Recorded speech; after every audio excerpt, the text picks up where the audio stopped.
Absolutely. And Antwerp deserves a mention for a rather unfortunate name that it acquired. In fact, about this time in 1944, about a month earlier, I should say, if you do ever get a chance to go to Antwerp, please do make a visit because it's a stunningly beautiful city, albeit by rights it probably shouldn't be because it becomes known as the City of Sudden Death in September and October 1944. Even later during the Ardennes offensive in December, it's quite literally it's targeted by hundreds of V2 rockets which smash into the city, causing in some cases dozens, in some cases hundreds of casualties in the blink of an eye.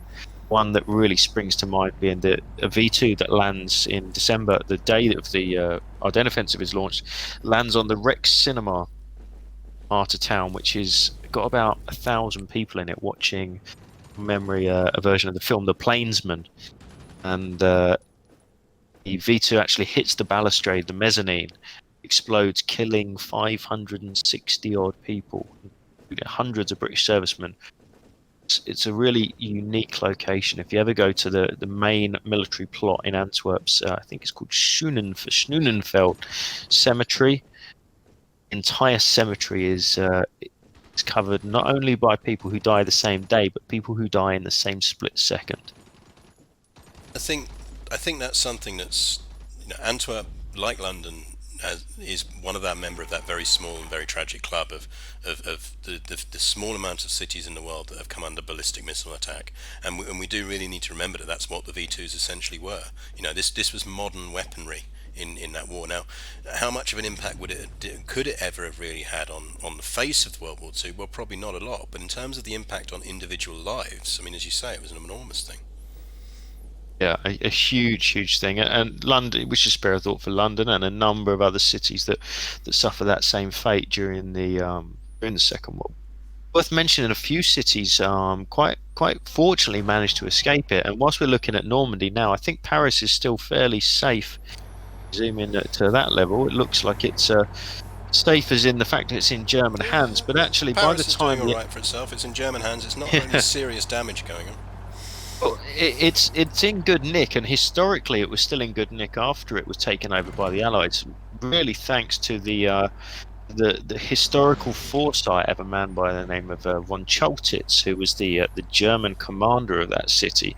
Despite Hitler's order, a couple of months before, we're looking at in 1944 now, to destroy Paris entirely and leave it a burning ruin. He disobeyed at the potential risk of his own life, said that he wasn't going to destroy Paris, and actually gave it up as an open city to the Allies to save it from destruction. So, we do give the German generals quite a lot of stick sometimes, but we have to say that von Choltitz on that part actually did some good work there. Well, you see a similar thing. I mean, again, we're not seeing the pressure here, but historically speaking, I mean, we're a few months away from it yet, I think. But as the Allies push forward and start to cut people off, you do hit the extreme problem of feeding the what is cut off in Holland by the failure of Market Garden down here, and you get a similar thing there with the military governor of the Netherlands, who essentially allows these flights to come in and drop food and supplies from the Allies and doesn't fire on them. And there's some remarkable accounts you can see from first-hand people, pilots there. I mean, I was listening to one the other day from as part of some research I was doing, but it was talking about like going up in this bomber to drop food and flying like almost barely 100 meters above some of these German guns, and just they had no idea whether they were going to fire on them or not. They hoped they wouldn't. They thought they wouldn't. They there was a sort of a gentleman's agreement that they wouldn't, but they could have done.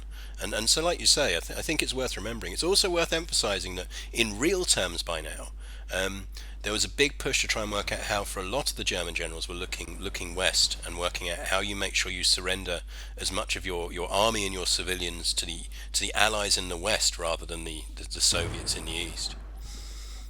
Yeah, and for obvious reasons as well, as you quite rightly point out. I mean, the bitterness with which the fighting on the Eastern Front happened is really is almost immeasurable compared to that on the West.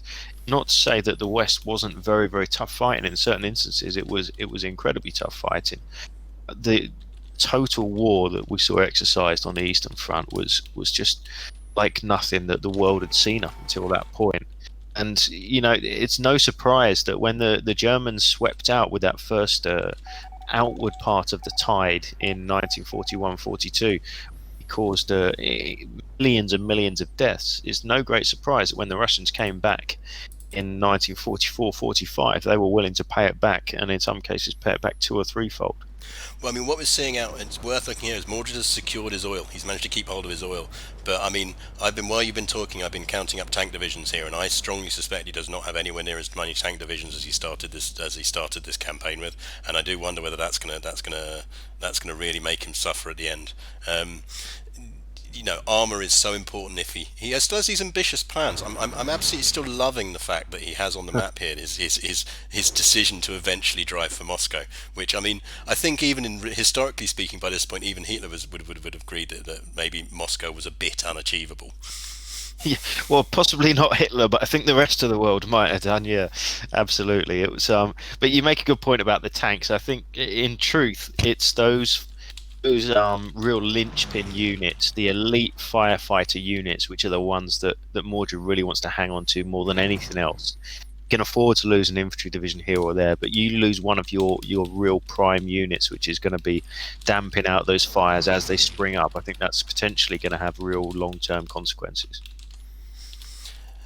And he's doing a very, very good job. He's really holding this off. I mean, we should do a quick recap actually for new people to the stream. So let's talk what's going on. We have D-Day number 5 is currently underway here in Antwerp. Once again, I think Mordred might actually manage to somehow push this one back as well. But we are on D-Day number 5. The Allies have been repeatedly trying to invade down here with very little success. They have managed to get a bit of a breakthrough going on down here, but again, he's doing all right. Down here in Croatia, but again, all of this has essentially come at the expense of being able to stop the Soviets. The Soviets are the inexorable force that is pushing forward on him. Warsaw has fallen; they are pushing on Lodz now. It's a slightly different war. I think it's a relatively realistic option of the way the war could have gone to a certain extent, but again, like as Dan says, it's worth visiting what was happening right now in real terms, and we are into the stages where we've got full kind of V2 attacks are underway.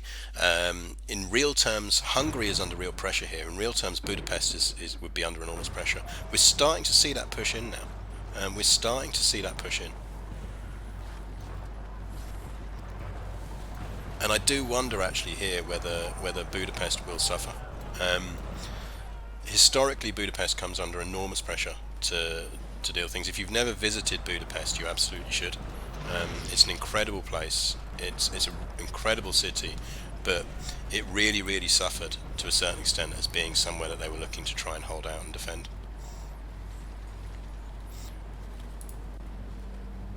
Now, I think we might have just lost Dan briefly, so I'm just going to message him. Still, I think. Can you hear me? Yep, you're back. Okay, you're back. Perfect. So we were just talking about Budapest. So we're saying that actually just right now the Soviets do seem to finally be starting to make some ingrounds into Hungary. Yeah, that's right. Budapest was one of those real key linchpins, if you like. Like most of major European cities, they're settled on a significant river, and those rivers generally come with them a good opportunity to offer up some kind of defence. The problem with Hungary and Romania to an extent is that the governments are slightly fickle in that they're occasionally and understandably looking to look after their own self-interest and preservation, and both of those two countries actually flip sides to an extent which really pulls the rug from the German defensive positions and around this area, and I wonder if that's something we're going to be seeing with Mordred shortly. Well, particularly when Mordred was popped into the stream on this one to talk to people earlier, he talked about how actually things had kind of Romania switching had caught him off guard because it was essentially a scripted event when certain amount of Romanian losses are hit. It's not impossible that he'll face a similar situation in Hungary. We should have a look at what's happening up in Norway. We can see, look, Norway is very Finnish. That's a very Finnish-looking Norway. Always be wary of the Finns. A lot of database administrators are Finnish, and they're always strange people. I think something that's worth looking at here again as well is we're popping up here to again around sort of Königsberg to East Prussia. I do wonder where one of the benefits we're seeing here is the fact that Mordred is able to withdraw. You know, he can turn around and say, look, I'm going to withdraw to a more defensible line in a way that the actual Germans under Hitler were never able to do, because he was so resistant to the idea of withdrawals. We're looking here, if we look at what he's depending on. Right, so we seem to be having events down in here in Hungary now. Yeah, the Führer has recently received word that Miklos Horthy, the leader of Hungary, has been secretly negotiating his country's surrender to the advancing Red Army. As of this moment, he has sent Otto Skorenzi to deal with the situation. It was a nasty piece of work. And ended up living in Ireland, didn't he? Yeah. So I'm sure he ended up living in Ireland. Also, was he the same guy who led the mission to get Mussolini back? No, I don't Am I getting know confused? I don't know that he was. Yeah. Looks like Horthy has been removed from power in Hungary. This is probably worrying for Mordred, who is probably having flashbacks to those 400k people he lost in Romania. This makes difficult questions, which would have been real life questions as well. As you say, when you've got less than sturdy allies, how committed do you have to be to defend their territory when you're only one revolt away from suddenly finding yourself in enemy territory, which is what in game terms happened in Romania, but in real life happened in Finland to them as well. It's right, and it's to a certain extent. Chat tells me I'm right as well. It was Skorenzi in Italy.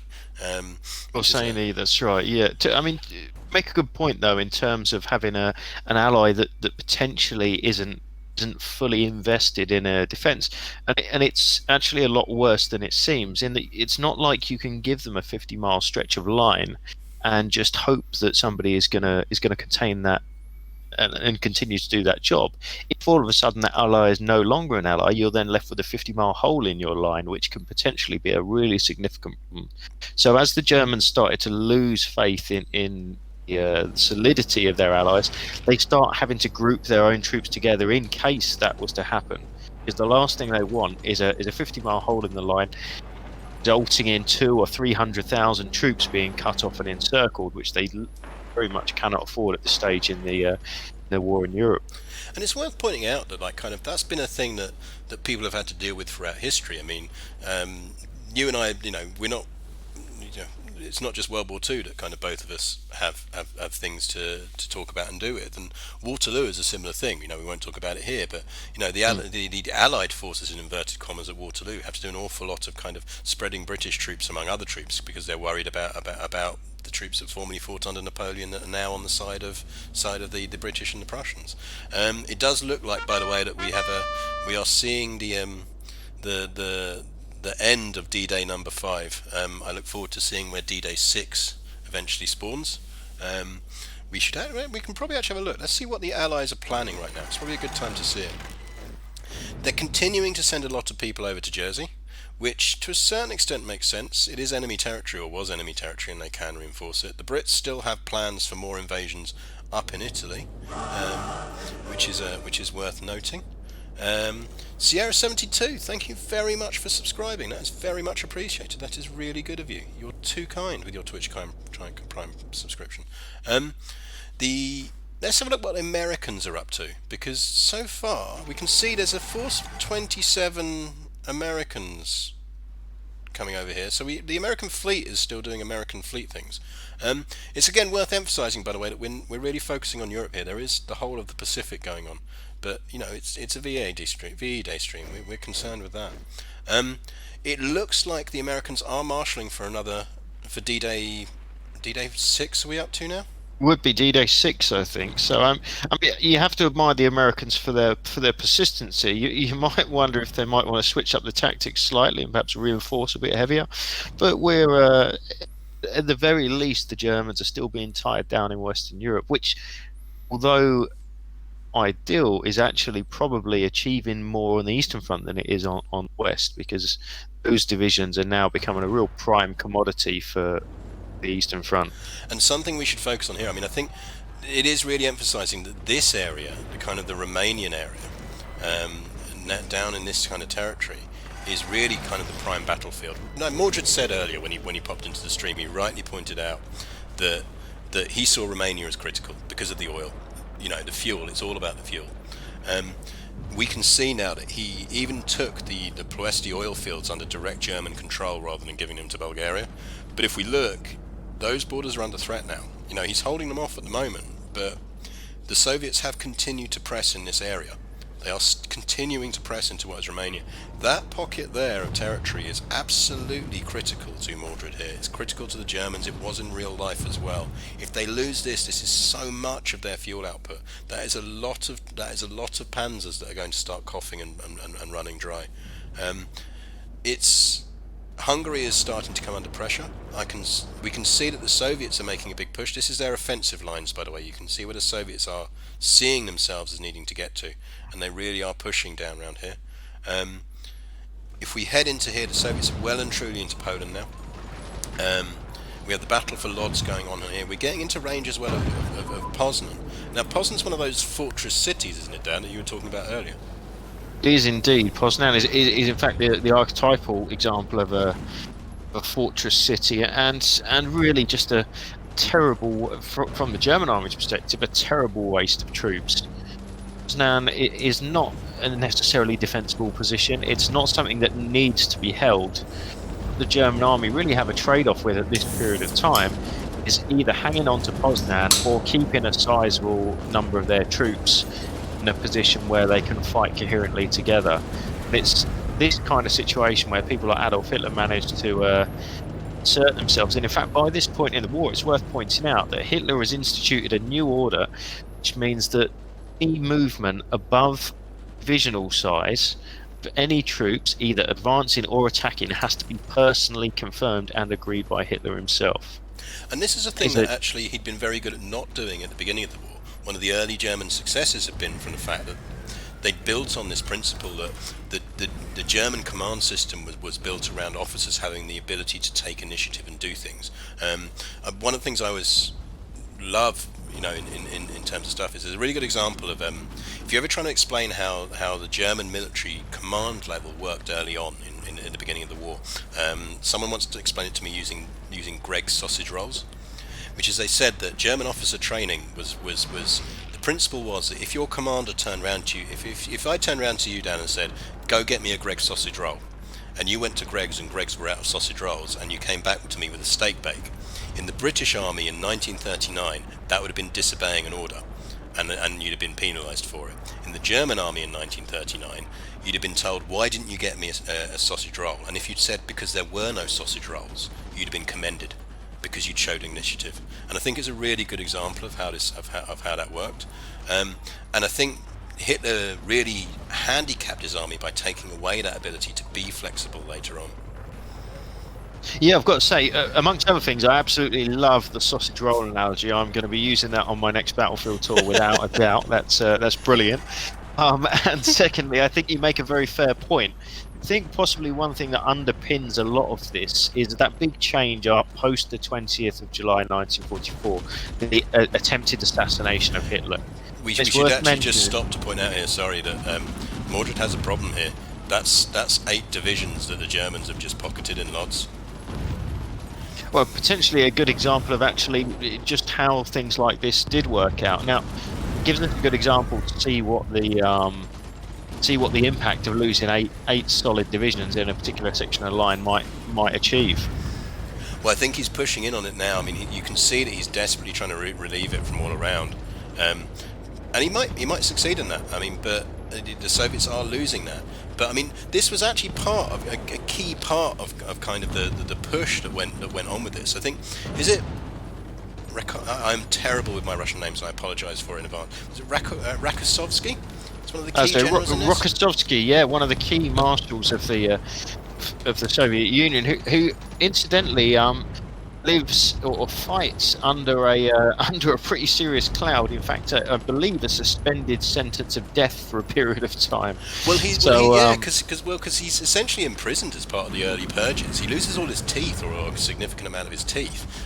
He has a whole bunch of gold teeth.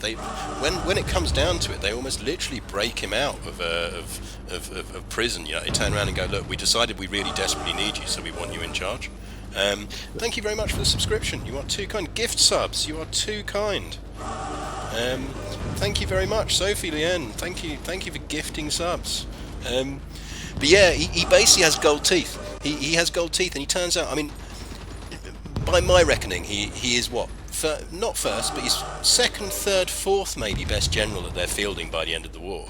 And it really highlights just how much of an impact Stalin's purges had on the early Soviet army.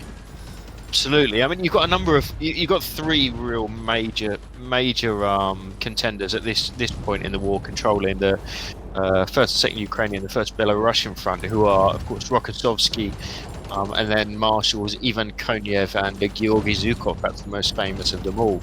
And you make a fair point when you say that Rokossovsky gets his teeth knocked out. I think it's probably fair to say that the Russian army gets its teeth knocked out in the pre-war purges, because something in the region of 90% of generals and 80% of all colonels fall foul of those purges. It's no great surprise why Barbarossa goes in the direction it does for such a period of time, when you effectively cut the head off for an army. Yeah, and they have a habit of doing that. They have an absolute habit of doing that. Absolutely. But to a certain extent, I mean, one of the things that's always intrigued me from a study perspective is Hitler starts well but doesn't learn. And that's reflective in his ideology as much as anything else. Stalin, for all his flaws and horrible person that he is, he's a pragmatist deep down, and that's part of what allows him to do some horrible things. But it also means that he's quite happy to turn around and U-turn suddenly and go, actually, I need you now, whereas I would have quite happily killed you a week ago. It's a very I cannot understand that. It's a very frightening place to be in. Yeah, I mean, it really is, and I think on a rather scary note, you can reflect that on Stalin. In fact, if you were to go back in history to about this time, it's not too far from now, the Russians will be starting to knock on the door of liberating places like Sachsenhausen concentration camp, Yeah. which is in fact where Stalin's own son is last seen. And he's been taken prisoner in the early phases of Barbarossa, and has been held by the Germans in isolation in Sachsenhausen. And the word is put to Stalin about whether he wants to trade him, and there's a couple of proposals put forward. And the story goes that Stalin, in the end of the day, says, "Yeah, what son?" and is prepared to give up his own boy. So, very, very ruthless style of leadership. Some will say incredibly effective. Some will put him down as a war criminal along lines with Adolf Hitler, potentially even exceeding him to a certain extent in some areas. You know, this is a brutal, brutal war between two brutal dictators, and really the victims of this are all of the civilians on all sides. Someone just pointed out in chat as well that Zhukov, of course, is played by Jason Isaacs in The Brilliant Death of Stalin. That is indeed, a phenomenal film. It's one of my favourite films of all time. Jason Isaacs playing Zhukov with a northern accent is just the best thing. It's one of those things. I mean, I don't know about you, Dan. One of the things I love about history is when people do things in ways that kind of captures it for general public. So it turns around and goes, you want to convey a mood or an emotion as much as you want to convey the facts. Yeah. And Zhukov with a northern accent is just absolutely spot on to any audience of going, this is the kind of person he is. There you go. You don't need to know more. That's the kind of person he is. That's right, and it really does. And there's a brilliant story. I love the fact that Zhukov, as you say, is down as like a sort of working class lad from Barnsley. But there's a real historical moment in there, which really, for me, tells you all you need to know about Georgy Zhukov as a commander, and that's. He's effectively ostracized post-Soviet victory. He's put into a couple of really sort of minor, low-level positions, considering how highly regarded he is. He's left out in the wilderness. I think it's until Khrushchev is the leader in a couple of decades later, and they bring him back from exile, effective exile, for one event, and it's actually a VE event. So it's probably about 65, 70 years ago today. And he's brought back in, and everybody cheers him in the room when they realise that he's kind of snuck his way in for this first public meeting. And terrified, Khrushchev sends him straight back into exile and doesn't let him do any more. Oh, that was painful. I think we just witnessed on the screen. I think Mordred just lost about another 6 units there, another 6 divisions. This is down in Hungary. This is down in the coast, and you can see that we're really the Soviets are really pushing into Hungary now. Again, he's maintaining and respect where it's due. He's managed to keep hold of his pocket. Even the Soviets have stopped pushing there, but they're really pushing in Hungary, and that's really starting to push him. Um, we're still not seeing a D-Day. D-Day 5 or 6 has yet to kick off, but it is floating around there. I have no doubt we'll see another D-Day going on. But it is very much the Soviets that are doing all of the lifting here at the moment. Yeah, and it's interesting to see, and understandable, really, if you consider the situation. I know we've sort of strayed fairly counterfactual on Western Europe, but actually, it does highlight the point. Had the Germans managed to stamp out on more than one occasion an attempted invasion, and things could have been very, very different. As far as we're looking now, we're looking at a Western Europe that is exclusively and without really any risk under German control, and that had very real consequences for the people on the ground. I think We what shouldn't forget. we're also seeing here is I mean we're zoomed out here so we can see it, but and I talked earlier about the greens. The green things are the signs of which way it's going. It's worth remembering we've got the Soviets selected right now, and they're pushing hard. All of those things are green. The Germans are now putting a little counter-offensive in, but they're not. And actually, touching on something you said there, Dan. I mean, um, you can't shy away from the fact that for the Soviets, and to a certain extent you can understand why. This was very much about revenge. The Germans had not been good and kind as they'd pushed into Soviet territory, and the Soviets were not kind when they pushed back. We're at the point by now. January 1945, where suicide rates, particularly amongst German women at this point in real life, were really starting to climb. A tragic part of the Second World War's history, and it should be said that a large part of that is because of just how terrible Soviet citizens are treated on the way out. As that tide sweeps out into Russia in the early part of the war, and as it sweeps back, there's a terrible fear of sexual assault, amongst other things, murder, and various other things. And a lot of this has been pushed as a defensive tactic by the Nazi powers themselves.